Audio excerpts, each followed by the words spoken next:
గారు, PO, ITDA Bhadrachalam, all the dignitaries who are on the dais,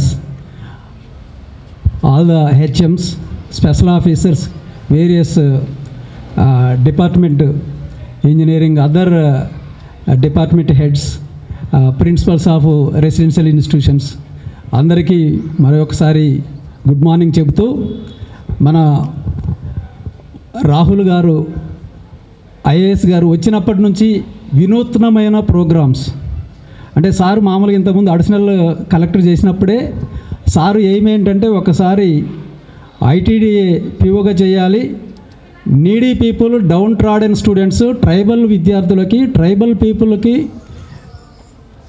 maximum వాళ్ళకి జీవితాంతం life long గుర్తుండే విధంగా చేయాలని ఒక మంచి ఒక ఉత్సాహంతో సార్ ఇక్కడికి వచ్చారు. అదేవిధంగా వచ్చినప్పటి నుంచి కూడా మనం చూసాము, పిల్లలకి స్కూల్ లెవెల్లో ఎర్లీ స్టేజ్లో అంటే 3rd to 5th 6th వరకు ఇంగ్లీష్ మీద ఫోబియా పోవాలి, మ్యాథమెటిక్స్లో ఫోబియా ఉండకూడదు.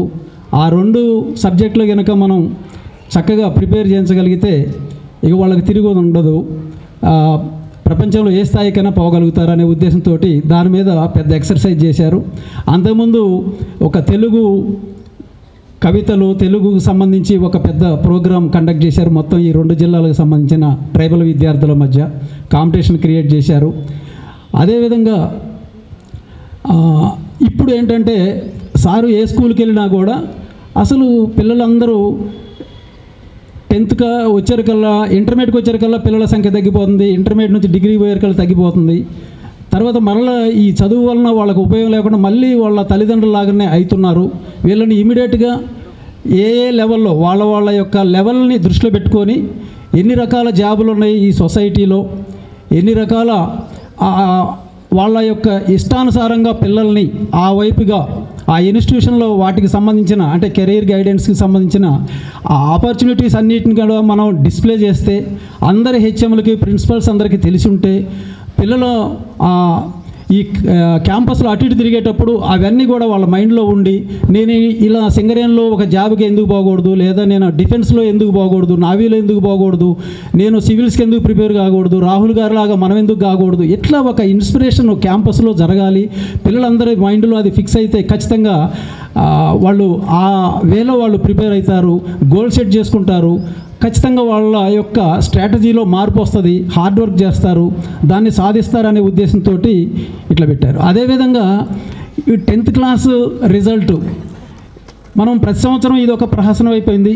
10th దాకా వచ్చే వరకు ఒక రకంగా, 10th వచ్చిన తర్వాత 9th వరకు ఫ్రీగా వదిలిపెట్టి 10th వచ్చిన తర్వాత వాళ్ళని మనం ఎంత సానబెట్టినా కూడా ఇంతకుముందు సరైన ట్రీట్మెంట్ లేకపోవటం వల్ల, అంటే వాళ్ళని ప్రాపర్ వేలో మనం ఫోకస్ చేయకపోవటం వలన పిల్లలు ప్రతి సంవత్సరం మనకి ఎంతమంది పాస్ అవుతారు, ఎంతమంది ఫెయిల్ అవుతారు, ఇది ఒక టెన్షన్ హెచ్ఎంల మధ్య ఉంటుంది, ఫ్యాకల్టీ మధ్య ఉంటుంది.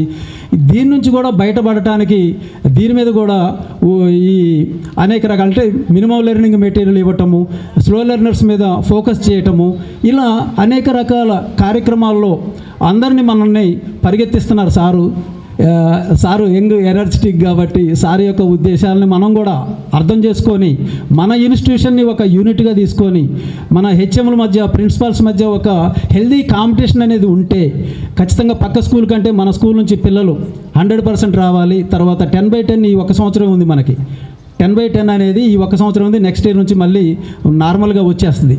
సో ఇది ఒక గోల్డెన్ ఆపర్చునిటీ. అదేవిధంగా మరి 10th క్లాస్ కానీ పబ్లిక్ గోయింగ్ స్టూడెంట్స్ ఒక ఫోబియా ఉంటుంది పిల్లల్లో. ఆ ఫోబియా ఎలా పోవాలి? ఫోబియా ఏంటంటే పరీక్షలు ఫైనల్ ఎగ్జామ్ దాంట్లో ఫెయిల్ అయితే ఏదైతే అనే ఒత్తిడికి గురి అవుతుంటారు పిల్లలు. అందుకనే హెచ్ఎంస్ కానీ, ప్రిన్సిపల్స్ కానీ, ఫ్యాకల్టీ కానీ నిరంతరం పిల్లల యొక్క మానసిక స్థితులను కూడా అర్థం చేసుకునే విధంగా ఇట్లా గ్యాదరింగ్లో మనం అన్నీ ఒకసారి మన వ్యూస్ని కనుక ఎక్స్చేంజ్ చేసుకుంటే, పిఓ గారు కూడా చాలా విషయాలు చెబుతారు, వాటన్నిటిని మనం ఫీల్డ్ లెవెల్లో మనం 100% ఇంప్లిమెంట్ చేయగలిగితే, మనం ఎన్నో ఇన్స్ట్రక్షన్స్ ఇస్తాం, కానీ ఎగ్జిక్యూషన్ అనేది చాలా చాలా ఇంపార్టెంట్.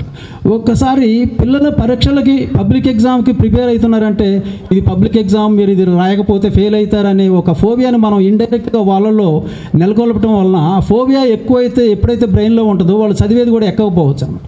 అందుకని దీన్ని మన ప్రైమ్ మినిస్టర్ మోడీ గారు ఏమన్నారంటే ఒక పండగలాగా చేసుకోవాలి పబ్లిక్ ఎగ్జామ్స్ అనేది. ఒక దసరా పండగని పిల్లలు ఎంత చక్కగా చేసుకుంటారు, హ్యాపీగా సంక్రాంతిని ఎలా చేసుకుంటారు, అలానే ఈ పరీక్షలు అనేది కూడా ఒక పండగలాగా చక్కగా ఆడుతూ పాడుతూ ప్రిపేర్ కావాలి. దీనికి సంబంధించి చాలా ఈ టెస్ట్ మ్యాచ్ల్లాగా, ప్రాక్టీస్ మ్యాచ్ల్లాగా మనం స్పెషల్ టెస్టులు, తర్వాత గ్రాండ్ టెస్టులు, ప్రీ ఫైనల్ ఇవన్నీ పెడుతున్నాం.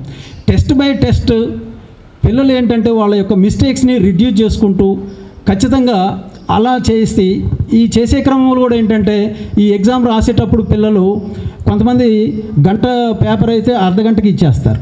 అర్ధగంట ఇచ్చిన ముందు అయిపోయిన పిల్లలు మామూలుగా వాళ్ళ రూమ్లోకి వెళ్ళటం, మిగతా కార్యక్రమాలు బిజీ అవుతారు. అట్లా కాకుండా ఆ టెస్ట్ రాసిన తర్వాత ముందు రాసిన పిల్లలు పక్కనే కూర్చొని ఏవైతే మిస్టేక్స్, ఎక్కడైతే వాళ్ళు డిఫికల్టీ ఫేస్ చేశారో ఆ పేపర్లో అవి అక్కడే చూసుకోగలిగితే అవి ఎక్కువ కాలం గుర్తుంటాయి.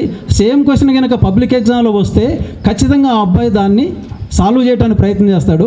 ఆ విధంగా కూడా స్లో లెర్నర్స్ని మనం ఇంప్రూవ్ చేయవచ్చు. ఇంకోటి చూసుకుంటే 10th క్లాస్ మనం ఒకటి చూసుకుంటే మీరు 9th క్లాస్ సిలబస్ కంటే 10th క్లాస్ సిలబస్ చాలా ఈజీగా ఉంటుంది. ఎందుకంటే పబ్లిక్ ఎగ్జామ్ ఫోబియా తోటి సరిగా రాయలేరనే ఉద్దేశంతో మీ అందరికీ తెలిసే ఉంటుంది 9th క్లాస్ సిలబస్ చాలా హార్డ్ ఉంటుంది. దాని మీద కనుక పబ్లిక్ ఎగ్జామ్ పెడితే అసలే పాస్ గారు. 10th క్లాస్ సిలబస్ చాలా సింపుల్గా ఉంటుంది. సో ఏంటి వాళ్ళు సులభంగా ఆ పబ్లిక్ ఎగ్జామ్ని అది వాళ్ళని ఓవర్కమ్ కావాలనే ఉద్దేశంతో ఆ విషయాలు కూడా వాళ్ళకి చెబితే ఇంకోటి ఏంటంటే పరీక్షలు రాసిన తర్వాత ఇవాళ స్పెషల్ టెస్ట్ అయింది, రేపే మనం దానికి సంబంధించిన పేపరు వాల్యూడ్ స్క్రిప్ట్స్ పిల్లలకి డిస్ట్రిబ్యూట్ చేసి కామన్ మిస్టేక్స్ని మనం కనుక ఎక్స్ప్లెయిన్ చేస్తే అవి వాళ్ళకి యూజ్ అవుతాయి. అంతేగాని ఇవాళ స్పెషల్ టెస్ట్ అయింది 1 hour టెస్ట్, అది మనం వారం రోజుల తర్వాత ఇచ్చినాం అనుకో, ఆ పిల్లవాడు ఏం రాశాడో పిల్లవాడికి తెలియదు, మనం ఇచ్చిన మార్కులకు కూడా వాల్యూ ఉండదు, ఈ బెనిఫిట్ జరగదు. అంటే 2 విషయాలు మనం ఇక్కడ గుర్తుపెట్టుకోవాలి. టెస్ట్ రాసిన తర్వాత పిల్లలు త్వరగా ఇచ్చిన పిల్లలు లాస్ట్ స్టూడెంట్ అయిపోయే వరకు ఆ పిల్లలు వాళ్ళ యొక్క మిస్టేక్స్ని టెక్స్ట్ బుక్ ముందు పెట్టుకొని అవి వెరిఫై చేసుకోవటం ఒకటి. రెండోది ఎగ్జామ్ అయిన వెంటనే దానికి సంబంధించిన పేపర్లు స్క్రిప్ట్స్ వాల్యుయేషన్ చేసి తెల్లవారి ఫుల్ పేపర్ అయితేనేమో 2 రోజుల తర్వాత ఇవ్వాలి. అంటే ఇవాళ జరిగితే రేపు లేదు, ఎల్లుండి ఇవ్వాలి. ఒకవేళ స్పెషల్ టెస్ట్ అయితే ఈరోజు జరిగితే రేపే ఇవ్వగలిగితే తాజాగా ఉంటుంది, వాళ్ళు ఏం రాశారో వాళ్ళకి గుర్తుంటుంది, ఎక్కడ మిస్టేక్స్ జరిగినాయో వాళ్ళకి గుర్తుంటుంది. కాబట్టి ఈ విధంగా కూడా మనం 10th క్లాస్లో పిల్లలు 100% పాస్ కావడానికి ఇవన్నీ కొన్ని టిప్స్. అదేవిధంగా మీరు పేపరు పిల్లలకి మనం చెప్పాల్సింది ఏంటంటే ఎగ్జామ్ పోయే ముందు they have to give positive suggestions to them, self suggestions ఇచ్చుకోవాలి. ఏంటంటే ఆ పిల్లలకు మనం చెప్పాలన్నమాట, హెచ్ఎంగా ఫ్యాకల్టీగా, the question paper is very easy, I know all the answers very well, I'm not going to make even a single mistake, I will get more marks this time, these are all the positive suggestions. అట్లా కనుక పిల్లలకి ఇస్తే ఆ tension పోద్ది అనమాట. అదేవిధంగా ఆ exam రాసే ముందు పిల్లలు, సార్ పర్లేదు సార్ మాట్లాడేది సరే, ఈ ఎగ్జామ్ పోయే ముందు తీసుకునే ఫుడ్ కూడా మరీ ఎక్కువ కారం ఉండకూడదు, ఎక్కువ ఉప్పు ఉండకూడదు, ఎక్కువ పులుపు ఉండకూడదు, ఎక్కువ ఆయిల్ ఉండకూడదు, సాత్వికంగా ఉండాలి. తర్వాత పిల్లలు భయానికి ఫుడ్ కూడా సరిగ్గా తినరు, ఎప్పుడో నైట్ 6 7 తింటారు. వాళ్ళ యొక్క బ్లడ్లో గ్లూకోజ్ లెవెల్ తగ్గుద్ది. మన బ్రెయిన్ యొక్క మెయిన్ ఫుడ్ గ్లూకోజే. అందుకనే ఎర్లీ మార్నింగ్ టిఫిన్ ఖచ్చితంగా తినేటట్టు చేయాలి. అంటే ముందు ఫోబియాని తీసేయాలన్నమాట. ఈ ఫోబియాని తీసేసి ఈ ఫుడ్కి సాత్వికంగా తిని వాళ్ళు వెళ్ళేటప్పుడు ఈ పాజిటివ్ సజెషన్స్ ఇచ్చుకుంటూ పోతే వాళ్ళు ఇంకొక టిప్ ఏంటంటే పిల్లలు ఒక చాక్లెట్ నోట్లో పెట్టుకొని ఎగ్జామ్ సెంటర్ వరకు పోతే కూడా వాళ్ళ ఉన్న మైండ్లో ఉన్న స్ట్రెస్ కూడా పోద్ది. అదేవిధంగా సెంటర్కి పోయి వాళ్ళ సీట్లో కూర్చున్న తర్వాత ఒకసారి బ్రీతింగ్ ఎక్సర్సైజ్ ఒక 10 సార్లు, ఒక 5 సార్లు, ఒక 4-5 నిమిషాలు లంగ్స్ నిండా స్లోగా గాలి తీసుకొని స్లోగా వదిలితే కూడా ఇంకా ఉన్న టెన్షన్ పోద్ది అనమాట. తర్వాత క్వశ్చన్ పేపర్ తీసుకునేటప్పుడు ఖచ్చితంగా అంటే హెచ్ఎంలుగా ప్రిన్సిపల్గా మీరు పిల్లలకి చెప్పాలనే ఉద్దేశంతో నేను ఇక్కడ చెబుతున్నాను, ఈ అవకాశాన్ని ఉపయోగించుకుంటున్నాను. క్వశ్చన్ పేపర్ తీసుకునేటప్పుడు student has to receive the question paper from the insulator with smiling face. Smiling ఫేస్తో కనుక వాళ్ళు క్వశ్చన్ పేపర్ తీసుకుంటే ఇంకా ఏమన్నా స్ట్రెస్ ఉంటే అది కూడా పోద్ది అనమాట. తర్వాత after receiving the question paper with smiling face they have to read all the questions very carefully and understand them properly. ఈ విషయం కూడా పిల్లలకి చెప్పాలి. ఎప్పుడైతే క్వశ్చన్ పేపర్లో ఉన్న క్వశ్చన్స్ అన్నీ అతను చదివితే ఆయన మైండ్లో ఆ సబ్జెక్ట్ మొత్తం ఆ రోజుకి 100% ఉంటుంది. కానీ అక్కడ ఈ క్వశ్చన్ పేపర్ ద్వారా మనం అడిగేది ఎంత, జస్ట్ 5% కూడా అడగరు. యాన్యువల్ పేపర్లో వచ్చేది 5% కూడా ఉండదు అనమాట. ఈ క్వశ్చన్ పేపర్లో ఉన్న క్వశ్చన్స్ ఒక 2 సార్లు చదివితే ఈ క్వశ్చన్ పేపర్కి సంబంధించిన ఆన్సర్స్ అన్నీ కూడా మన బ్రెయిన్లో ఒక ఆర్డర్లో పేర్చబడతాయి. మిగతా సిలబస్ అంతా కూడా నాలెడ్జ్ అంతా పక్కకు జరిగిపోద్ది. ఆ విధంగా వాళ్ళకి రెడీమేడ్ అవైలబిలిటీ ఉంటుంది ఆన్సర్స్ రాయటానికి. ఇంకొక టిప్ ఏంటంటే, ఎగ్జామ్ రాసేటప్పుడు బెస్ట్ క్వశ్చన్ని సెలెక్ట్ చేసుకోవాలి స్టూడెంట్. ఆర్డర్లో రాయాలని కాదు, ఆ క్వశ్చన్ పేపర్లో ఏ క్వశ్చన్ అయినా ముందు అతను అటెంప్ట్ చేయొచ్చు. బెస్ట్ క్వశ్చన్ని కనుక పర్ఫెక్ట్గా రాస్తే first impression is best impression. అంటే ఎగ్జామినర్ యొక్క మూడు పాజిటివ్నెస్కి వచ్చేస్తుంది అనమాట. ఫస్ట్ క్వశ్చన్ పర్ఫెక్ట్గా రాశాడు, నీట్గా రాశాడు, డయాగ్రామ్ రిలేటెడ్ అయితే చక్కగా డయాగ్రామ్ గీయాలా, లేబులింగ్ ఇవ్వాలి, సైడ్ హెడ్డింగ్స్ గీస్తే. యాక్చువల్గా మనం ఏంటంటే, ఎందుకు ఇది చెప్తున్నానంటే, మా పిల్లవాడు సంవత్సరం చదివి 3 గంటల్లో రాస్తే ఎగ్జామినర్ 3 నిమిషాల్లో ఆ పేపర్ని దిద్దుతారు అనమాట. అంటే ఎగ్జామినర్ ఒక 3 నుంచి 5 నిమిషాల్లో పేపర్ దిద్దాలంటే ఆ ప్రజెంటేషన్, స్టూడెంట్ యొక్క ప్రజెంటేషన్ పర్ఫెక్ట్గా ఉంటే ఎక్కువ మార్కులు పడతాయి అన్నమాట. ఎగ్జామినర్ని కనుక చికాకు పెట్టేటట్టుగా, అంటే 1 నెంబర్ రాస్తారు, క్వశ్చన్ నెంబర్ 1 7 అర్థం కాదు, 6 లేదా 7 9 అర్థం కాదు, 5 6 అర్థం కాదు. అట్లా అర్థం కాకుండా రాయకూడదు, క్లియర్గా క్వశ్చన్ నెంబర్ రాయాలి. తర్వాత ఆ మార్జిన్లో మాత్రం ఓన్లీ క్వశ్చన్ నెంబరే ఉండాలా, ఆన్సర్ మాత్రమే ఉండాలి. మిగతా ఆన్సర్ అంతా కూడా ఈ ఆన్సర్ స్పేస్లోనే రాయాలి. ఇది కూడా ఇలా తీసుకొని అలా ప్రాధాన్యత క్రమంలో అట్లా రాసుకుంటూ పోతాడు. తర్వాత రాని ప్రశ్నలకు కూడా ఆన్సర్స్ క్వశ్చన్ నెంబర్ వేసి రైటింగ్లో ఏమాత్రం తేడా లేకుండా ఆ క్వశ్చన్ రిలేటెడ్ ఏదో ఒకటి రాసేటట్టుగా మనం పిల్లల్ని ప్రిపేర్ చేయాలి. ఒక్కోసారి ఆ ఫ్లోలో పాజిటివ్నెస్ ఉంది కాబట్టి రాని క్వశ్చన్ కూడా పర్ఫెక్ట్గా నీట్గా రాశాడు కాబట్టి దానికి కూడా మార్కులు పట్టడానికి అవకాశం ఉంది. అంటే మనం 100% రావడానికి ఏం చేయాలనే దానికి చెబుతాను నేను. ఇలా చేస్తే ఒకవేళ ఆయన ఐడెంటిఫై చేశాడు, కొట్టేశాడు అనుకోండి, ఆ అబ్బాయికి మనకు రావాల్సింది 27 మార్కులకి ఒక 25 వచ్చినాయి అనుకోండి, ఇంకా 2 మార్కులు తగ్గినాయి.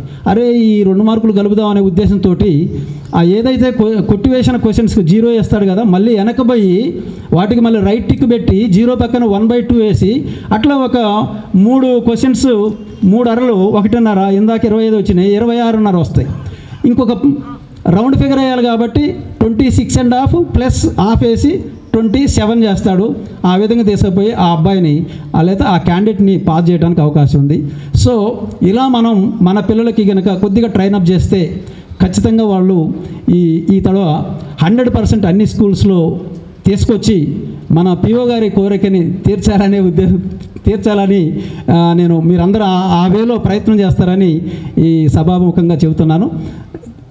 ఈ అవకాశం ఇచ్చినందుకు అందరికీ నేను కృతజ్ఞతలు తెలియజేసుకుంటూ ముగిస్తున్నాను.